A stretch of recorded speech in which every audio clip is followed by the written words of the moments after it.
அன்புள்ள ஆண்டவரே, மீண்டும் உம்முடைய பரிசுத்த நாமத்திற்கு கொடான கொடி ஸ்தோத்திரங்களை ஏறெடுத்து தேவ சமூகத்தில் வந்திருக்கிற எங்களை உம்முடைய கருத்தில் ஒப்புக் கொடுக்கிறோம்.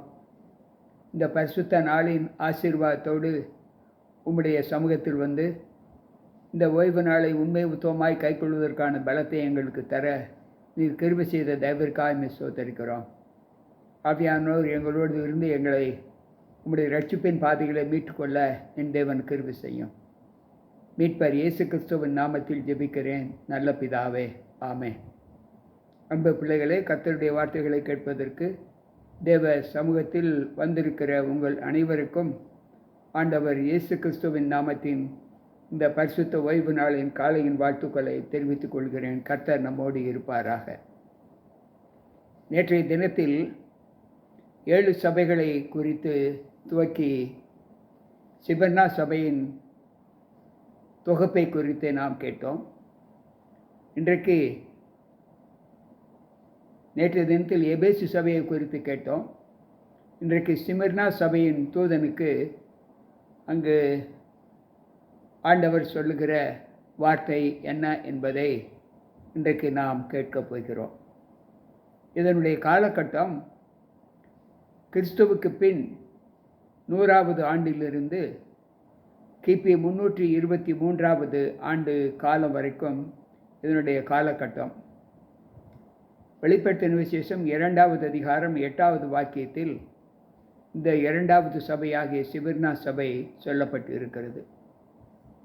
இதில் ஆண்டவர் சொல்லுகிற வார்த்தை, உன் கிரியைகளையும் உன் உபத்திரவத்தையும் நீ ஐஸ்வர்யமுள்ளவனாய் இருந்தும் உனக்கு இருக்கிற தரித்திரத்தையும் தங்களை யூதர் என்று சொல்லியும் யூதராய் இராமல் சாத்தானுடைய கூட்டமாய் இருக்கிறவர்கள் செய்யும் தூஷணத்தையும் அறிந்திருக்கிறேன் என்று சொல்லுகிறார். அன்பு பிள்ளைகளே, சிபர்னா சபைக்கு ஆண்டவர் சொல்லுகிற வார்த்தை எபேசு சபைக்கு எப்படி சொன்னாரோ, உன் கிரியைகளையும் உன் பிரயாசத்தையும் உன் பொறுமையையும் நீ பொல்லாதவர்களை சகிக்கக்கூடாமல் இருப்பதையும் அப்போஸ்தலர் அல்லாதவர்களை அப்போஸ்தலர் என்று சொல்லுகிறதை நீ சோதித்து அவர்களை பொய்யர் என்று அறிந்தபடியால் என்று சொல்லப்பட்டிருக்கிறதை எபேசு சபையில் நாம் வாசிக்கலாம். அதைப்போல் இங்கு சிபர்னா சபைக்கு சொல்லுகிற காரியம், உன் கிரியைகளையும் உபத்திரவத்தையும் நீ ஐஸ்வர்யமுள்ளவனாய் இருந்தும் உனக்கு இருக்கிற தரித்திரத்தையும் தங்களை யூதர் என்று சொல்லி யூதராய் இராமல் சாத்தானுடைய கூட்டமாய் இருக்கிறவர்கள் செய்யும் தூஷணத்தையும் நீ அறிந்திருக்கிறேன்.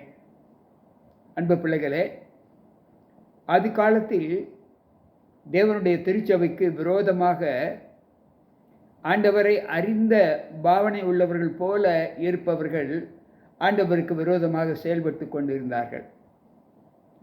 அப்படிப்பட்டவர்கள் ஆதிகால சபையிலும் இருந்தார்கள்.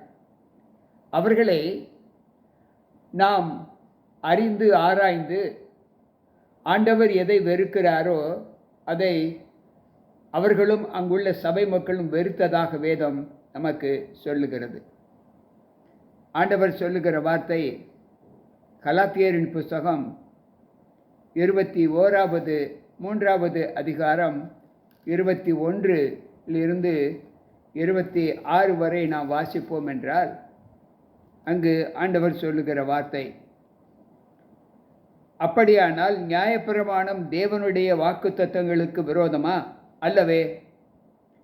உயிரை கொடுக்கத்தக்க நியாயப்பிரமாணம் அருளப்பட்டு இருப்பதானால் நீதியானது நியாயப்பிரமாணத்தினால் உண்டாகியிருக்குமே.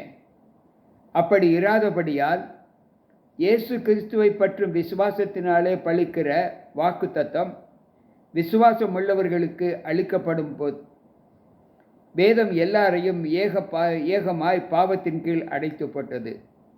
ஆதலால் விசுவாசம் வருகிறதற்கு முன்னே வெளிப்பட போகிற விசுவாசத்திற்கு ஏதுவாக நாம் அடைக்கப்பட்டவர்களாய் நியாயப்பிரமாணத்தின் கீழ் காவல் பண்ணப்பட்டிருந்தோம்.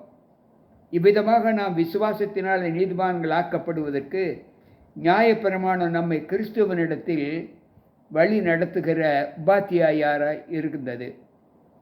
விசுவாசம் வந்த பின்பு நாம் உபாத்தியாயருக்கு கீழானவர்கள் அல்லவே. நீங்கள் எல்லோரும் கிறிஸ்து இயேசுவை பற்றும் விசுவாசத்தினால் தேவனுடைய புத்திரராய் இருக்கிறீர்களே என்று சொல்லப்பட்டு இருக்கிறது. அன்பு பிள்ளைகளே, ஆதிகால திருச்சபையிலே தேவ பிள்ளைகள் தங்களை ஆண்டவருக்கென்று அர்ப்பணிக்கின்ற ஒரு சூழ்நிலையில் வந்தபோது அவர்கள் ஆண்டவரை சார்ந்து ஜீவிக்கிற ஒரு அனுபவத்தை அவர்கள் பெற்றிருந்தார்கள்.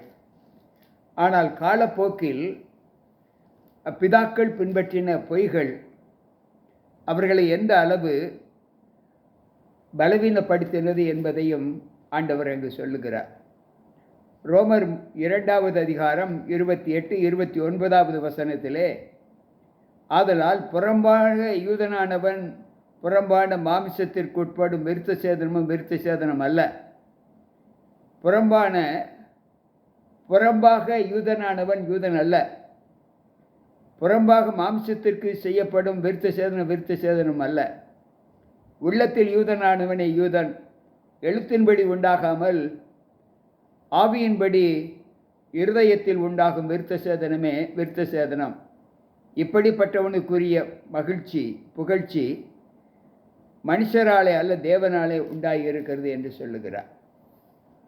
அன்றைக்கு நியாயப்பிரமாணத்தின் கிரியைகளினாலே நாங்கள் நீதிமான் ஆக்கப்படுகிறோம் என்று நம்பின பிள்ளைகள் உண்டு. ஆனால் வேதம் சொல்லுகிறது, நியாயப்பிரமாணத்தின் கிரியைகளினாலே ஒருவனும் தேவனுக்கு முன்பாக நீதிமான் ஆக்கப்படுவது இல்லை. ஏனென்றால் தன் சுய நீதியினாலே தேவனுக்கு முன்பாக நாம் நீதிமான் ஆக்கப்பட முடியாது. அவருடைய கிருபை நிமித்தம்தான் நாம் அவருடைய ராஜ்யத்திற்குள் செல்ல முடியுமே தவிர நம்முடைய சொந்த செய்கைகளினாலே நாம் செய்ய முடியாது. அதோடு மாத்திரமல்ல, ஆண்டவர் சொல்லுகிறார், நாம் தேவனுக்குள் வாழ்கிற வாழ்க்கையின் அனுகூலங்கள் நம்ம எப்படிப்பட்ட பலத்தில் நம்மை கொண்டு போய் நிறுத்துகிறது என்பதை நாம் யோசித்து பார்ப்போம். மேலும் அவர் சொல்லுகிறார், வெளிப்படுத்தின வசனம் 2:10, நீ படப்போகிற பாடுகளை குறித்து எவ்வளவு வேணும் பயப்படாதே. இதோ நீங்கள் சோதிக்கப்படும் பொருட்டாக பிசாசானவன் உங்களை சிலரை காவலில் போடுவான். 10 நாள் உபத்திரவப்படுவீர்கள். ஆனாலும் நீ மரண பரியந்த உண்மையாயிரு, அப்பொழுது ஜீவ கிரீடத்தை உனக்கு கொடுப்பேன் என்று ஆண்டவர் சொல்லுகிறார். அன்பு பிள்ளைகளே, நீ படப்போகிற பாடுகளை குறித்து கொஞ்சமேனும் பயப்படாதே. அங்கே ஆண்டவர் சொல்லுகிறார் சிமிர்னா சபைக்கு, உனக்கு உபத்திரவம் உண்டு. அங்கே ஆண்டவர் சொன்னார் அல்லவா, உலகத்திலே உங்களுக்கு உபத்திரவம் உண்டு, ஆனாலும் திடன் கொள்ளுங்கள், நான் உலகத்தை ஜெயித்தேன். அப்படி என்றால் இந்த உலக உபத்திரவத்திலே நாம் பாடுபடும் போது நாம் பயப்படக்கூடாது என்று அங்கு ஆண்டவர் சொல்லுகிறார். எனக்கு பிரியமான தேவ பிள்ளைகளே, சற்று நம்முடைய காலநிலைகளை நாம் யோசித்து பார்ப்போம். எல்லாவற்றுக்கும் மேலான தேவ கிருபை நம்மை ஆண்டவருக்குள் எந்த அளவு பலப்படுத்துகிறது என்பதை யோசித்து பார்ப்போம். நாம் ஆண்டவருக்குள் வளர்கிற அந்த வாழ்க்கையின் தொகுப்பு கிறிஸ்துவை ஏற்றுக்கொள்ளும் போது வரக்கூடிய நிந்தைகள், போராட்டங்கள் எல்லாவற்றிலும் இருந்து நாம் அனுபவ ரீதியாக அவைகளை நாம் அனுபவிப்போம் என்றால் நமக்கு வரக்கூடிய சந்தோஷம் இந்த லோகத்தில் வேறு எதுவும் இல்லை என்று ஆண்டவர் சொல்லுகிறார். 2 தீமோத்தேயுவின் புஸ்தகம் 4வது அதிகாரம் 8வது வசனம் சொல்லுகிறது, இது முதல் நீதியின் கிரீடம் எனக்காக வைக்கப்பட்டு இருக்கிறது. நீதியுள்ள நியாயாதிபதியாகிய கர்த்தர் அந்நாளிலே அதை எனக்கு தருவார். எனக்கு மாத்திரம் அல்ல, அவர் பிரசன்னமாகுதலை விரும்புகிற யாவருக்கும் அதை தந்தருளுவார் என்று சொல்லுகிறார். அன்பு பிள்ளைகளே, நாம் உலகத்தில் வரக்கூடிய துன்பங்களுக்கும் இக்கட்டுகளுக்கும் நம்மை விலக்கி காத்து கொள்ளக்கூடிய ஒரு அனுபவத்தை நாம் எப்படி சகித்து கொள்ள வேண்டும் என்றால், நாம் படப்போகிற பாடுகளை குறித்து பயப்பட வேண்டாம் என்று ஆண்டவர் சொன்னாரே, அந்த பாடுகள் நம்மை நன்மைக்கேதுவான கிரீடத்தை ஆண்டவர் நமக்கு கொடுக்க போகிறார். அதைத்தான் நாம் 2 தீமோத்தேயு 2:4-8 வாசித்தோம். நீதியின் கிரீடம் எனக்கு முன்பாக வைக்கப்பட்டு இருக்கிறது. நீதியுள்ள நியாயாதிபதியாக கர்த்தர் அதை எனக்கு தந்தருள்வார். எனக்கு மாத்திரமல்ல, அவருடைய பிரசன்னத்தை யாரெல்லாம் விரும்புகிறார்களோ அவர்களுக்கு அந்த நீதியின் கிரீடம் கொடுக்கப்படும் என்று ஆண்டவர் சொல்லுகிறார். அதைத்தான் சிமர்னா சபைக்கு சொல்லுகிறார். நீ படப்போகிற பாடுகள், உனக்கு பாடுகள் உண்டு, அந்த பாடுகளினாலே உன்னை சோர்வடை செய்யாதே, பயப்பட வேண்டாம் என்று ஆண்டவர் சொல்லுகிறார்.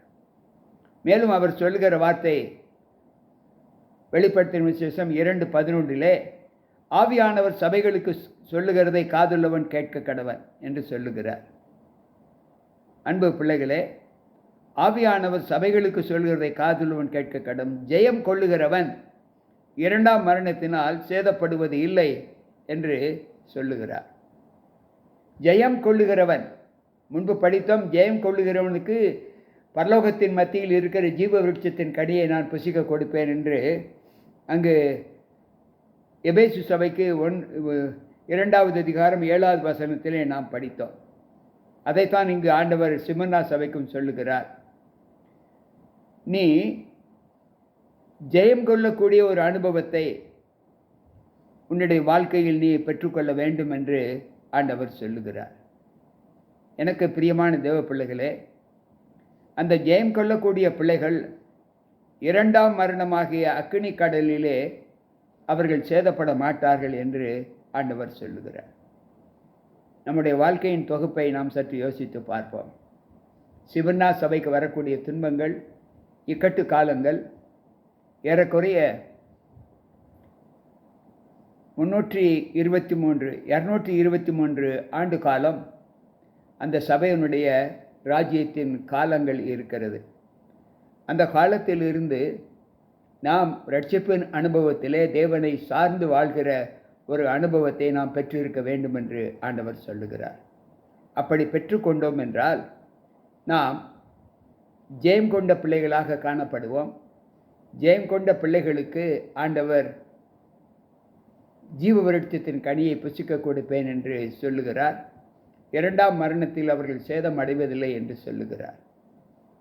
அன்பு பிள்ளைகளே, கேட்டுக்கொண்ட இந்த சத்தியம் நம்ம எந்த அளவு தேவனுக்கு சாட்சியாக ஒப்பு கொடுக்கிறது என்பதை யோசித்து, கடைசி காலத்தில் நாம் ஆண்டவரோடு ஜீவிக்கிற அந்த ஜீவிதத்தின் தன்மைகள் நம்ம எப்படி மேன்மையடை செய்கிறது என்பதை யோசித்து, கடைசியாக மத்தேயு 10வது அதிகாரம் 28வது வசனம் சொல்லுகிறது, ஆத்துமாவை கொல்ல வல்லவர்களாயிராமல் சரீரத்தை மாத்திரம் கொல்லுகிறவர்களுக்கு நீங்கள் பயப்பட வேண்டாம், ஆத்துமாவையும் சரீரத்தையும் நரகத்திலே அழிக்க வல்லவருக்கே பயப்படுங்கள் என்று சொல்லுகிறார். இந்த வார்த்தைகளை நாம் மத்தேயு 5:30 வாசிக்கலாம். அப்படி என்றால் நாம் ஜெயம் கொள்ளுகிற ஒரு அனுபவத்தை பெற்று தேவ சமூகத்தில் நம்மை சாட்சியின் அனுபவத்திலே நம்ம ஒப்புக் கொடுக்கிற அனுபவமாக நம்மை மாற்றிக்கொள்ள வேண்டும் என்று ஆண்டவர் விரும்புகிறார். அந்த விருப்பத்திற்கேற்ற நல்ல வாழ்க்கையை நாம் தேவனுக்குள் நாம் ஈட்டுக்கொண்டு அவருடைய ராஜ்யம் சேர கர்த்தருக்குள் உண்மை உத்தமமாய் நடக்க நம்மை தேவ சமூகத்தில் ஒப்புக் கொடுப்போம். ஜெபிப்போம். அன்பு ஆண்டவரே, உம்முடைய வார்த்தைகளை கேட்ட எங்களுக்குள் அந்த சிவர்னா சபைக்கு வரக்கூடிய பாடுகள், உண்மையில்லாத குணங்கள், அந்த சபையை கெடுத்து கொண்டிருக்கிற பிள்ளைகளுடைய ஜீவிதத்தின் தன்மைகள் எப்படி இருக்கிறது என்பதை நாங்கள் அறிந்து கொண்டோம். இந்த எச்சரிப்பை நாங்கள் கேட்டு இன்றைக்கு இருக்கக்கூடிய சபைகளிலே எங்களுடைய வாழ்க்கை ஆண்டவரை விட்டு விலகாதபடி ஆண்டவருக்கு சாட்சியாக இருக்க எங்களை உம்முடைய கரத்தில் ஒப்புக் கொடுக்கிறோம். கேட்ட எங்கள் ஒவ்வொருவருக்குள்ளும் உம்முடைய கிருபை இருந்து பாதுகாத்து நல்ல ஈவுகளினாலே நாங்கள் ஆண்டவரே உம்முடைய ஜீவ கிரீடத்தின் பலத்தை பெற்றுக்கொண்டு இரண்டாம் மரணத்தில் நாங்கள் பங்கடையாதவர்களே எங்களை காத்துக்கொள்ள உம்முடைய சகாயத்தை வேண்டுகிறோம். நீர் சகாயர் ஆண்டவரே. இந்த நாளிலும் அந்த சகாயத்தை எங்களுக்கு அனுப்பி வந்திருக்கிற ஒவ்வொரு பிள்ளைகளுக்கும் அந்த ஆசீர்வாதத்தை தாரும். மீட்பர் இயேசு கிறிஸ்துவின் நாமத்தில் ஜெபிக்கிறேன் நல்ல பிதாவே, ஆமென். அன்பு பிள்ளைகளே, கேட்ட வார்த்தைகள் நம்முடைய ஆவிக்குரிய காலத்தில், கடைசி காலத்தில் வாழ்ந்து கொண்டிருக்கிற நமக்கு மிகுந்த எச்சரிப்பை கொடுக்கிறது மாத்திரம் அல்லாமல் நாம் ஆண்டவருக்குள் எப்படி வாழ வேண்டும் என்பதையும் கற்றுக் கொடுக்கிறது. இதை கேட்டுக்கொண்டிருக்கிற நாம் அந்த அறிதலை புரிந்து தேவனுக்கு சாட்சியாக வாழ நம்மை தேவ சமூகத்தில் ஒப்புக் கொடுப்போம். மீண்டும் நாளை சந்திப்போம். உங்கள் போதகர் ஜி.கே. ராபர்ட். கர்த்தர் நம்மோடு இருப்பாராக. ஆமென், ஆமென்.